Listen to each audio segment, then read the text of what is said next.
Wow. Rafa survives over Shapovalov.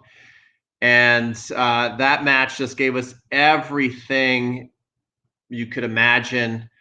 So many things going on this year on clay, especially when it comes to the king of clay.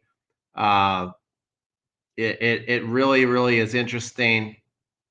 You're getting the feeling that, he's in his kingdom and there's all these troops outside the castle and they're banging hard against the door and they are working on breaking through.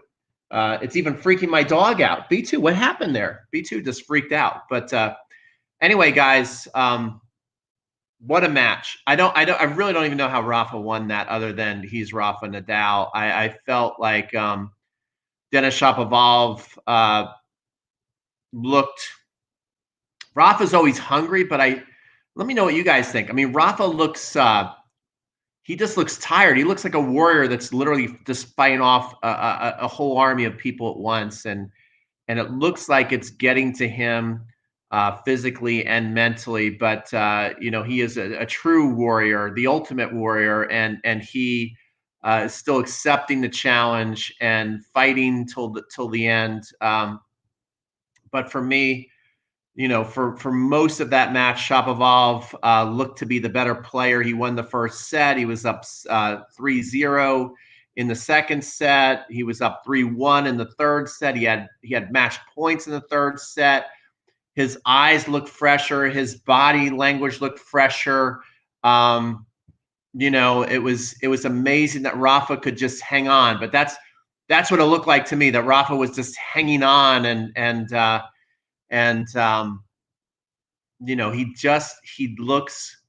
he looks tired to me.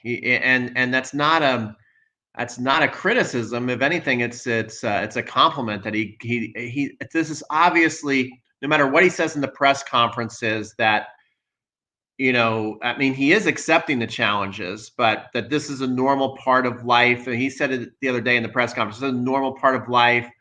The young players are getting better, and let's see what happens at the French Open. But these guys, it just looks like there's just so many challengers this year, and that it looks like it's exhausting Rafa to me. He did some things. I don't know how he held that game when he was down 6-5, and there was like 3 forehands in a row to where he served, and he wanted to run around to hit the backhand. But on 2 of them, like, he literally walked over there. And I don't think he even walked over there because he was tired, but I just think he was so nervous. I think he was so nervous that his feet literally betrayed him, which rarely happens. And they kind of locked up, and he just kind of walked. And then he hit like one in the net. He hit one very weakly wide. He had a short ball that he got there early enough. He could have just pummeled the ball and put it away. Instead, he tapped it in, and then Shapovalov crushed a backhand at him and passed him. And despite all of that, guys, somehow he held serve and won the tiebreaker. I don't know how he did this. JRR says, Rafa apathetic today. Looks like it's his last good year. Yeah, I mean, I don't know if apathetic's the word. I mean, he's fighting hard. I think he's tired, guys. I think it's more of a mental thing where he's feeling, energy is a real thing, especially, I'm a tennis coach. So you can feel energy. Like, lots of times when I'm giving a lesson, I feel the energy of my student, and I know if it's going to be a great lesson or a bad lesson almost as soon as they walk through the gate. Because I can feel their energy, their enthusiasm, their hunger, or their tiredness, or their negativity. And Rafa is certainly not being negative. He's fighting. He's a warrior. But it just looks like the stress of all these hungry challengers are getting to him. And I have been at least, kind of saying, when are the young guns going to step up? When are they going to challenge the GOATs? When are they going to take it from them? And I've been waiting and kind of wanting that. But now that it's actually happening, I don't want it to happen. It's like it's hard to watch. Like for the game, I want to see that we have some real champions to hand them to pass the mantle off to, right? And to carry the game and to keep the game in good standing. But when you've seen Rafa and Roger and Novak win for so long, and especially let's face it, Rafa and Roger are the two favorites by far. Novak's a distant third, and I love Novak, but he just is. But when you see them start to lose it, when you see them start to have to fight harder, when things are getting tougher and tougher, it's not easy to watch. It's not easy to watch the great ones just fight to hold on, and then eventually, obviously, fall. And I feel that that's where Rafa is right now. When he got to the finals of Barcelona, I thought, okay, it's on. He's got his feeling back. He's gonna just start being Rafa. He just won the French Open, not even a year ago because of COVID. They played it in November, October, somewhere around there, and he actually won the French Open pretty easily. He didn't really get challenged. It didn't seem like there was a lot of like challengers at the moment for whatever reason. Like, Diego Schwartzman, I think maybe gave him the toughest match at the French Open. And then he played Djokovic, who could have been a fantastic match and had every right or ability to beat Nadal, but Nadal destroyed him. So you're thinking, wow, he's just so clearly better than everybody on clay. It's not even a fair fight. Now it looks like there's just so many challengers out there. We had Zverev beat him, Rublev's beat him, Denis Shapovalov, somebody that you wouldn't think would really challenge him. It wasn't that Nadal looked particularly bad. It was just that Shapovalov was really tough today. I mean, you got to give credit where credit's due. Shapovalov played a highly, high caliber of tennis today.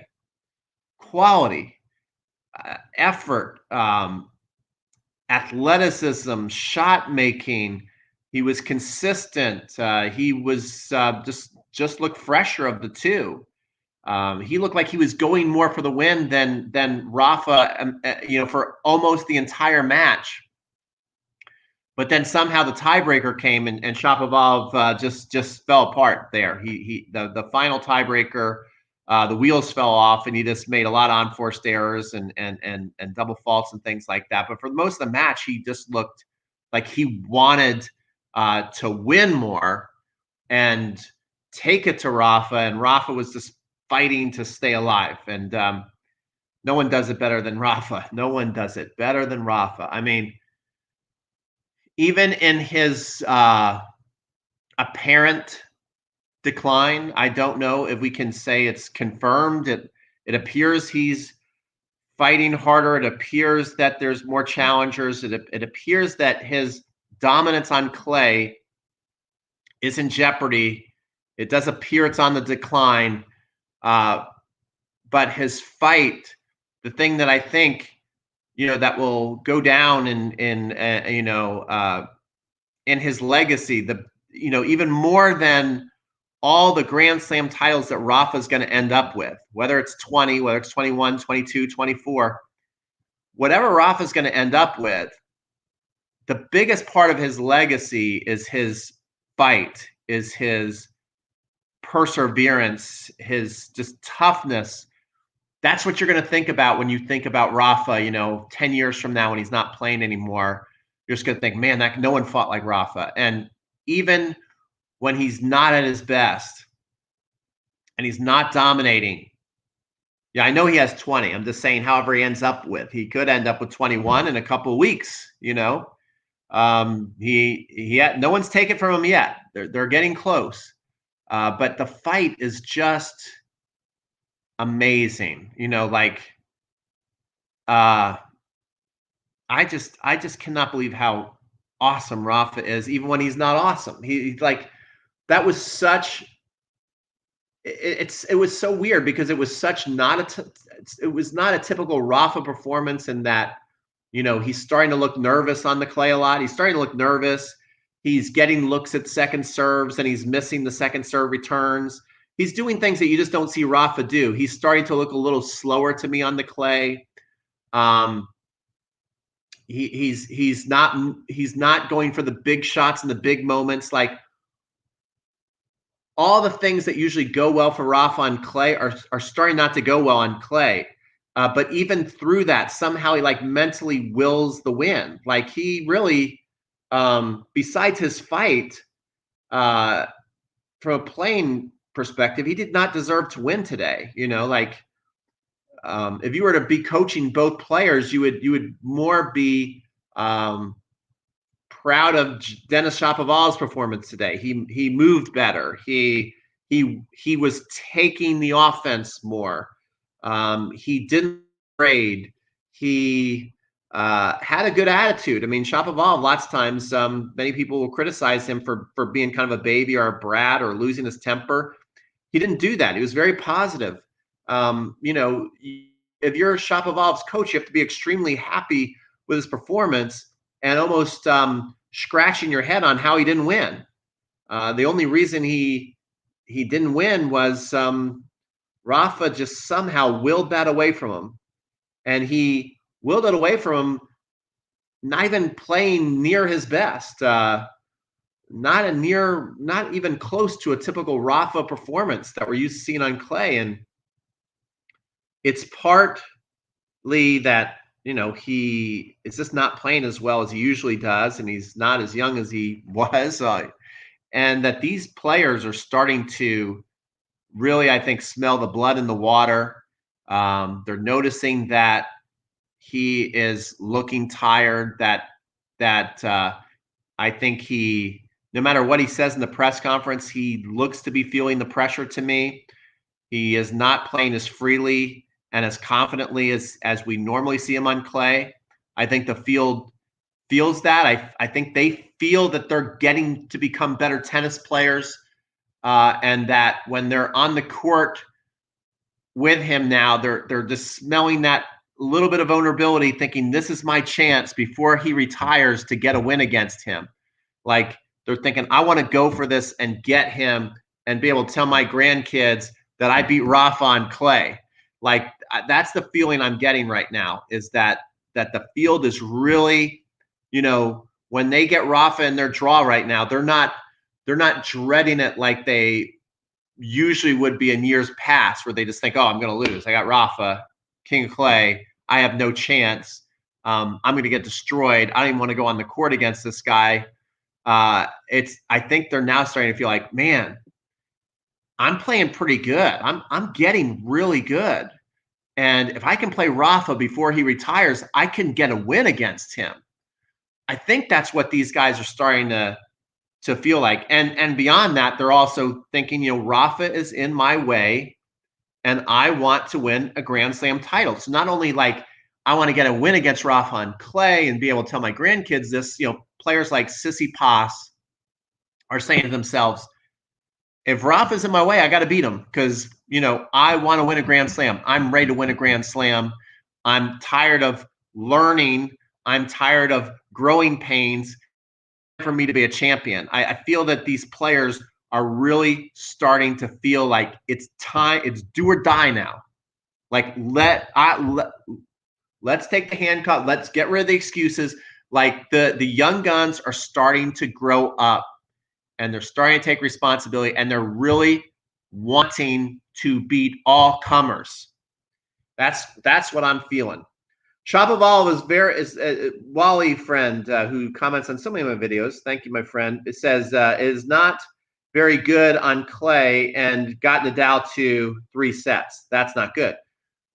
I mean, that's true, but also if you watch the match, I mean, Shapovalov played a great clay court match.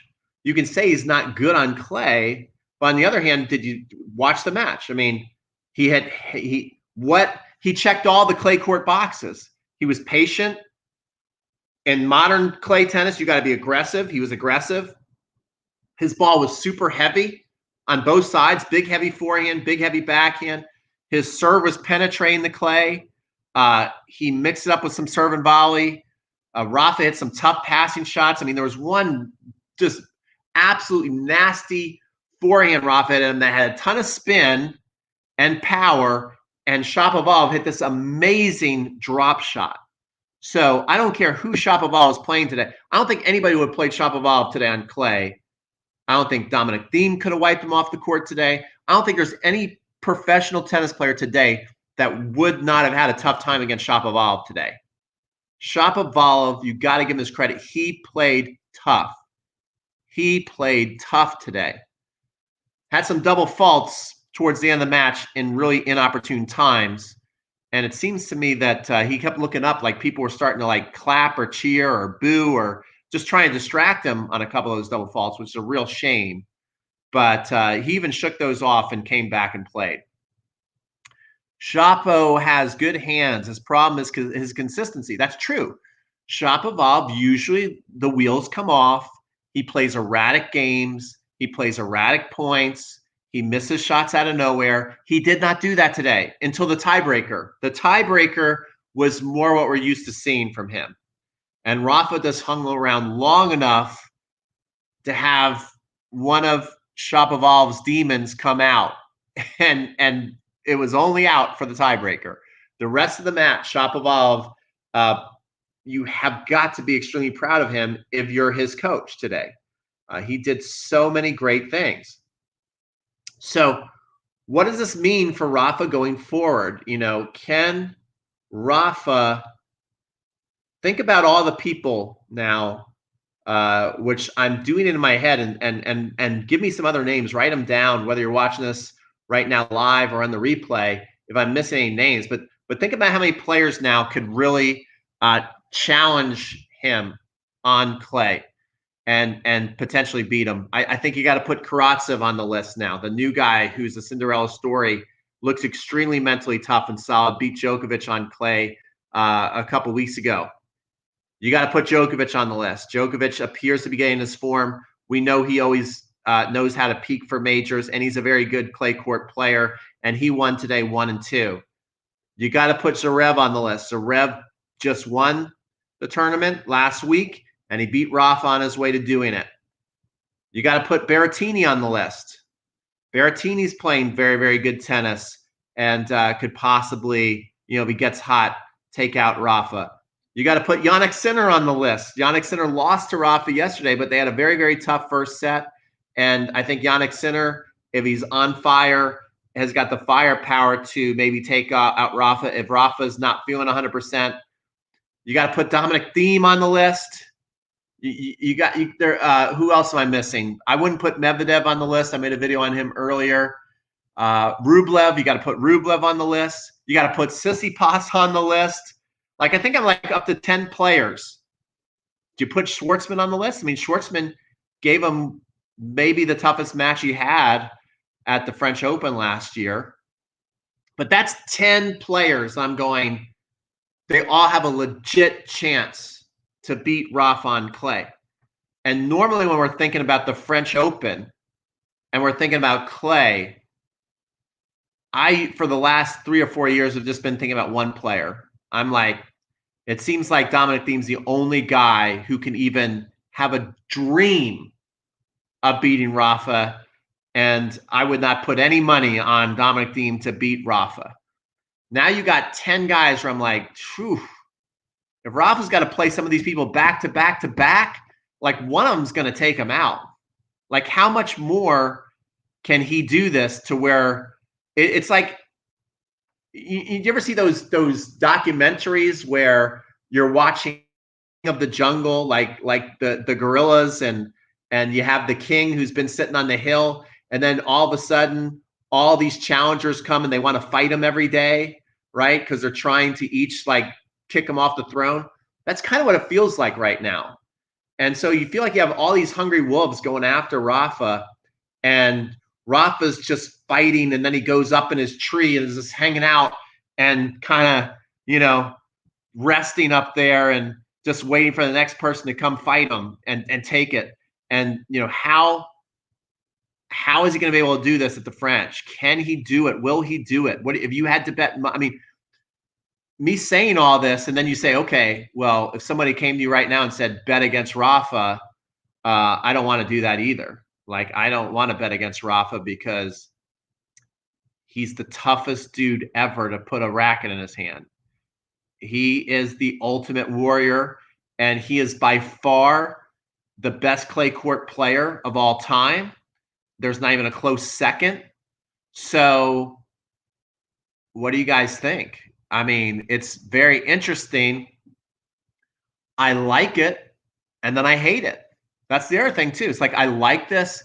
It's making the game more interesting again. But man, I like when I thought Rafa was going to lose to Shapovalov today. There was a couple of moments where I looked in Rafa's eyes, and I looked at Chapo's eyes, and then I looked at the score, and Shapovalov was like right there, ready to win the match. I started to get sad. I started to get like, this is wrong. I don't want to see Rafa lose on clay. I don't want to see, Rafa maybe go to the French Open and be out in the fourth round or something like that. Like that's just not right in the tennis world. I don't want to see that. But yet we know eventually that has to happen, and it feels like it's starting to happen. Whether it's this year or next year. It seems like it's coming. It seems like it's coming like a freight train all of a sudden, and I wouldn't have thought that going into the clay court season based off of how dominant Rafa was last year at the French Open. So I don't know. Maybe Rafa will go to the French Open and catch fire. And then all these people who look like they're tough and ready and about to pounce on him, he might just kick it up to that next level again and make it look easy. He could do it. I remember, now Dominic Thiem was the only guy really challenging him, but Dominic Thiem took it to him, I think, in Rome. Was it Rome? I think it was the Rome tournament. Dominic Thiem kicked his butt. It was Rome or somewhere. I mean, they went toe to toe, and Dominic Thiem just did everything better than him. So I don't know. Rafa has enough experience to pace himself. Nadal is making a joke of the French Open. Thiem and Sissi and any Spanish or French play who grew up on clay can take him out. Karatsev lost to Opelka. Wow, that's crazy. That's crazy. But that Opelka is kind of like a wild card. If he serves, and it's like losing to who's that guy, Ivo Karlovic. It's like you shouldn't lose to him, but you're also not surprised to see him get an upset once in a while. So I wouldn't read too much into that. I'm sure Karatsev has never seen a serve like that in his life. So, remember, he's just been fighting off the challengers. But he did beat Medvedev in the first round. Okay, guys. So, yeah. So that's it. So let me know, what is your pick? We've got now just a couple of weeks before we're at the French. And are we staying with Rafa? Do we feel like this is the year we see him fall? Who is going to be the one? If Rafa doesn't win it, who would you pick to win? If Rafa doesn't win, my picks are Djokovic, Tsitsipas, and Thiem. I would say those are the other three favorites. So to me, the main favorites going to the French are those players. Zverev, maybe I'll put in there, but I don't know. Zverev always, I don't know. But yeah, those are my picks. Tsitsipas, Dominic Thiem, Djokovic, and Nadal. Those are the guys. And Stefanos, to me, I think for 2021, obviously not for the entire career of anybody, but for 2021, I think Stefanos deserves it the most. I think he's been the most hungry. He's been putting himself out there the most. I mean, he's been playing almost every week. He's been going deep on every surface. He looks super hungry. His attitude is great. His game is great. I think he's good for the game. I think he deserves it. I would really, if anybody's going to hold the crown other than Rafa this year, I would really like to see it be Stefanos Tsitsipas. That would be my favorite, but I kind of just don't like to see Rafa not biting the trophy. It just hurts. So, all right, guys. Hopefully, I reckon Rafa is only in third gear at the moment. here's the thing about Rafa. He could definitely start to play much better at the French. So I think that's an interesting comment. Okay, so we're on live. You're watching this replay, and I'm reading a comment now. It says, I reckon Rafa is only in third gear at the moment. Now, to your credit, he could step up his lot. I mean, his game could get a lot better, and he could find the flow. But I don't think this is like a calculation that he's making. Like, I'm kind of like, you know how a horse race, like I'm going to just hang. Let me see. I'm just going to hang back here and then catch up at the end and pass everybody. And it's part of my strategy. I don't think that's going on. I think Rafa's, I mean, today, look, he gave it all he had. He was not like, oh, I'm just in third gear and I'll just wait till the third set tiebreaker and win. He was just holding on by a thread, guys. He was holding on by a thread. It wasn't like it was some strategy plan. You know, he was exhausted out there. He was tired. He was nervous. Some commentators, especially when he lost to Zverev, are saying he looks like he's playing a little afraid. I feel all of that watching him play as a coach. So it's not a strategy that's going on. That like, oh, I'll just kind of take it easy until I go into the French, and then I'm going to kick it into fifth gear and kick everybody's ass. He's fighting as hard as he can. Make no mistake about that. Could he just feel extra special on the clay? Could he start to just not do a couple of these little things he's doing wrong and everything starts to go right and he just does blow by the competition again? Yes, he could, of course. But this is not some, make no mistake, this is not some strategy right now. He's not pacing himself. He's going all out in these matches. And he's trying as hard as he can. The only reason he won today is because he's Rafa and he fights freaking harder than anybody else. That's why he won today. It wasn't some like, I'll just take it easy till the third set. Rafa's service is a severe weakness, especially his first serve, says Lee Howard. I don't know if I agree with that. Rafa in the third set made 84% of his first serves and I think at one point, and they were like deep in the set, only lost like 3 points on his first serve. So Rafa does not have a big serve, but no one, well, I shouldn't say no one. Federer's probably the best at that ever, but Rafa has got a great 1-2 punch. Rafa is very good at putting just enough on the serve and getting just enough of a weak reply that you are on a string as soon as the point starts. So Rafa's serve is not big, but his service game and his service strategy is very, very strong. So I'm just going to disagree with my man Lee there. Rafa looked tired, but I never count him out at Roland Garros. Of course not. I am a Novak fan, of course. I want Novak to win, and Novak certainly could win. I feel like it's weird. It's kind of interesting. I just feel like Novak, who is #1 in the world, who won the Australian Open, I just feel like somehow there's not a mark on his back right now. I feel that he is flying under the radar, and there's not a lot of attention on him, and that there's not as much pressure on him to win, and that it's all on Rafa. I feel like everybody's trying to beat Rafa. I feel like everybody's looking to see if he's going to fall. And it's just all about how is Rafa going to do, and that there's a lot of pressure on Rafa, and that Novak can almost go all the way to the finals with barely anybody noticing. And that is good for Novak. That's good for Novak. Rafa and Joker both look tired. Djokovic won 1 and 2 today. I feel like Djokovic is pacing himself a little bit, and that I don't think he looks tired at all. I think he's fine. His potential opponent at Roland Garros included Alexander Zverev, played well at Madrid. Yeah. Could Zverev beat him in 3 sets on clay? I mean, that's the argument. Gotta and I got to start to also be aware of. We're seeing Rafa now being very vulnerable in 2 out of 3 set matches that are not a Grand Slam. Now all of a sudden you're this player who is facing Rafa and you feel like you have a chance to beat him, but you're playing him at the French Open.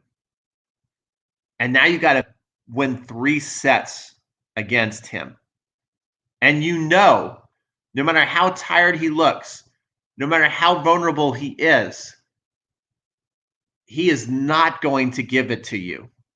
He will not hand it over. There is no concession in Rafa. Rafa does not know how to do that, which is obviously the biggest compliment you can give somebody. He does not know how to just give up, which most people do. That's what's rare about him. Most people know what it feels like to like try, like, screw it. I'm like, forget this. Like, we all know what that feels like. I know what that feels like. I hate to admit it. I mean, I've been there in matches where you're just like, oh man, this ain't my day, whatever, right? You start to get negative and you just kind of like, even though you're not tanking, you're just like not trying as hard. You're not as like locked in. That's not going to happen for Rafa. Even if Rafa's not at the top of his game, if he's not playing typical Rafa tennis, you're not going to see that side of him. So, you know, whoever is going to beat him will deserve it. They will deserve it. Okay, let's see. Because if Rafa doesn't win, the people will ask questions. That's right. That's why he's got the pressure on him. My only hope is that Federer could win Wimbledon again. Yes, I would like to see that as well. 2019 result broke my heart. That's right. Well, I mean, I think at this point we're just praying that we can see Federer on the court again. You know, like I think his comeback is. I think his camp is worried because I think at this point they would have wanted to ideally play more matches this year. He is Brady. Until he loses the French Open, he will always get the benefit of the doubt to win. I agree. Yes, 3 sets is different game. Yep. For the beast of Rafa and Novak. Tennis is a big mental game. You see how they save match points like Novak at Wimbledon. Yeah. So to take Rafa out, you're going to have to really, really be something special that day. So people are capable. I've counted about 10 people that I think could actually beat Rafa at the French, but still not going to be easy. And Rafa ain't giving it to you. Come on, Rafa. Come on, do it one more time. That's all we ask is one more time till next year. Then we'll ask for you to do it again. So, all right. Hopefully you guys like this video. If you like this video, do me a favor, like it on the way out. If you've never seen me before, subscribe. I do all tennis stuff. I give you guys tennis lessons. We talk tennis. So if you love tennis, just give it a subscribe. You won't be sorry. And I'll see you guys later.